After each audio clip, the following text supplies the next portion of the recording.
Meron na.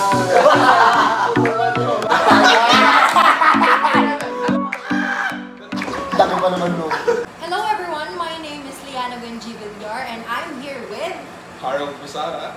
Francis Delara. Roldan. and this is the first ever episode of Talking Literatures, which we will talk about these three stories. The first is The Tiny Feet by Gabriela Mistral.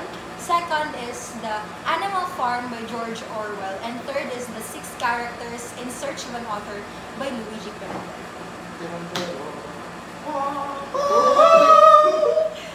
Okay, ayan guys. So first and foremost, we will talk about the poem Tiny Feet by Gabriela Mistral.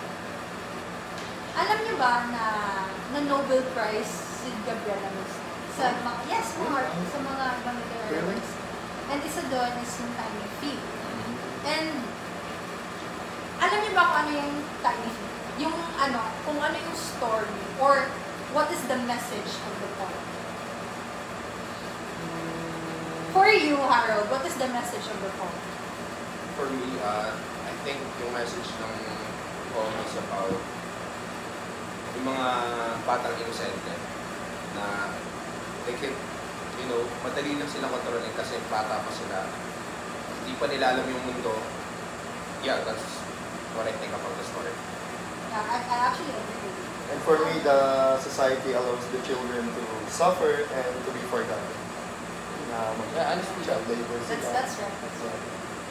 Kasi nga, human trafficking. Human trafficking. Yeah. Very violent and very, kung anong inaano ng society sa akin. Yeah, and it's very common nowadays. Yeah, right? Ang dami nangyayari ng gano'n. Lalo na sa news, di ba? Pero parang not everyone is aware na it's happening. Kasi Right? maybe that's why Gabriela Mistral wrote that story. So people would know na these things are real talaga. Yeah. So that we're aware about what's happening right now. And nag-curious ako, why would Gabriela Mistral write this story? I mean, we all know Gabriela Mistral is a woman. And as a woman, myself, I have motherly instincts as well. Kung anong inaano ko sa mga siblings ko, how I would care about them. And it's so nice to hear from another perspective of a woman na nagsisend siya ng message throughout the world. And kagaya na sinabi mo, I really agree. Kasi sa poem, may sinabi doon na yung mga tao, hindi nila nakikita. Yung society, ini-ignore nila yung ganung problem. Na they are bystanders, they're seeing the problem, pero wala silang ginagawa to like help the children, di ba? And eto din, isa din is nakakagalit. Yung isang nabasa ko doon. Symbolism siya actually. What is it? Yung tiny feet. Kasi nga sinabi doon innocence, di ba? Yeah. Diba sinabi doon innocence? So, hindi nyo ba naisip na aside from human trafficking, minamaltrato din, like sexually abuse mga bata? Yeah. Kasi, di ba, like I said earlier, yung bata kasi, wala pa silang alam. Innocent.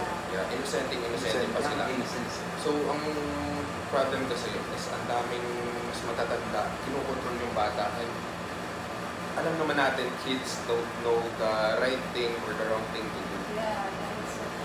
Eto, I have a curious question for you guys. Since you are nice, and I'm not, hindi ako discriminate. Yeah. But, ano yung insights or ano yung nafe-feel mo sa part na loss of innocence ng mga bata? I think it's messed up. Kasi syempre, children are supposed to play, have fun. Yeah. Kaya nga sabi nila parang enjoy your youth, di ba? Parang minsan lang yan, minsan ka lang bata. So, I think children should live the lives of a child, di ba? And losing their innocence at a young age, it's very messed up because of, people who are evil people, di ba? Because of evil people. It's so I totally agree. I'm so happy to hear all of your insights, guys. And now we are moving forward to our second literary piece that we will talk about right now, which is Animal Farm! Let's go! Alright guys, let's review the plot summary. The story takes place on Manor Farm where the animals, tired of their harsh treatment by the farmer Mr. Jones, stage a revolution led by the pigs Snowball and Napoli. May pasa pa. The animals overthrow Mr. Jones and take over the farm, renaming it Animal Farm. Yes.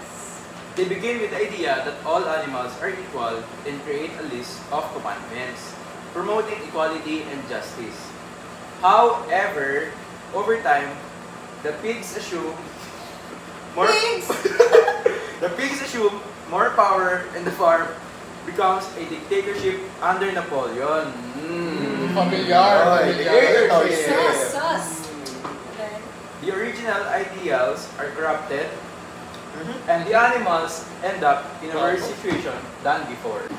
When the old major died kasi, the old major was a respected respected board ng animal, ng farm by Mr. Jones.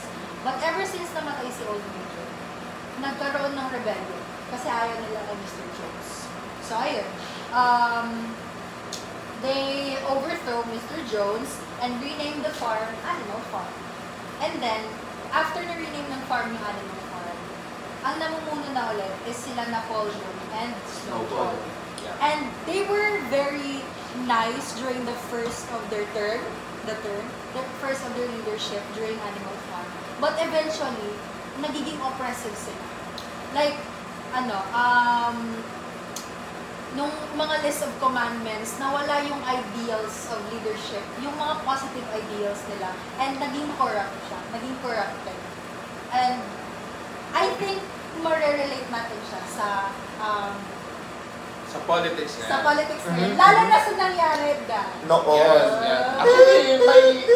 Sino ba yun? Si M ba yun? Si Bamboo. Familiar. Si... Ayun.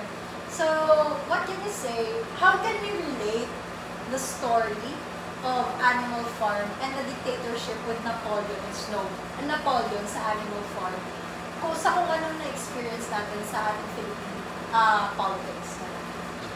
Do you wanna share something? Lalo na, elections just ended, right? Yeah. Yeah. So, ayun. I think we can really delve down. We can talk about it more.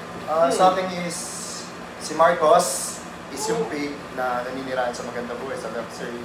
And tayo yung mga other animals na nagsasuffer despite the principle that all animals are equal. Katulad ng ill-gotten wealth na sinasabi natin, katulad ng mga magagandang shoes ni Imelda Marcos, ang mga pinagbibibilingan na pagkamahal-mahal. And habang tayo is nagsasuffer sa poverty, yung mga ninuno natin. Yeah. Sapatos na yun, pagkain na ibang bata ngayon. Yeah. Status na yun. Funny talk, yung ibang batang mahirap. Napag-usapan din natin yung tiny Philippine. Yeah. It's interconnected, it's interrelated. Yeah, but now we should focus on the Animal Farm. So okay, so let's talk more about Animal Farm. Anong naintindihan mo sa story? I think, kung i-connect ko lang siya sa politics ngayon, kasi the Animal Farm, ang story niya is based on a leader na ang galing sa umpisa. May makilala kong lalaki gano'n eh. Oo nga, tawa ka yung gabi eh. No. But yeah, yung start ang galing, okay talaga. But in the end, pumapalpak na. Hindi niya nakikip yung promise niya dun sa mga tao. Like in the story, na at first, may 7 commandments. Yeah? But yung last, naging isa na lang. You know what? The same thing happened during sa Animal Farm story. You know, ino-oppress yung mga animals, lalo na sa labor. Lalo sa labor.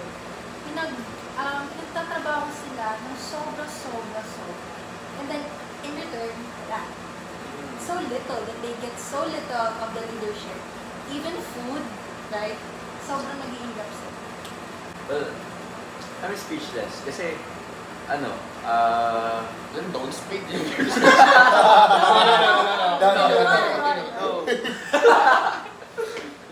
No, kasi Wala. Sa Animal Farm, parang same na same talaga siya sa politics in general, lalo na sa country natin na yung message nung Animal Farm parang iba lang, ibang terms, ibang characters, kasi nga animals, hindi naman tao yung sa politika, di ba? Pero basically it's the same, di ba?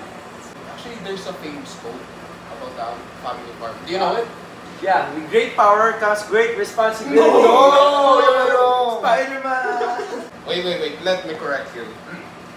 Animals are equal, but some animals are more equal than others.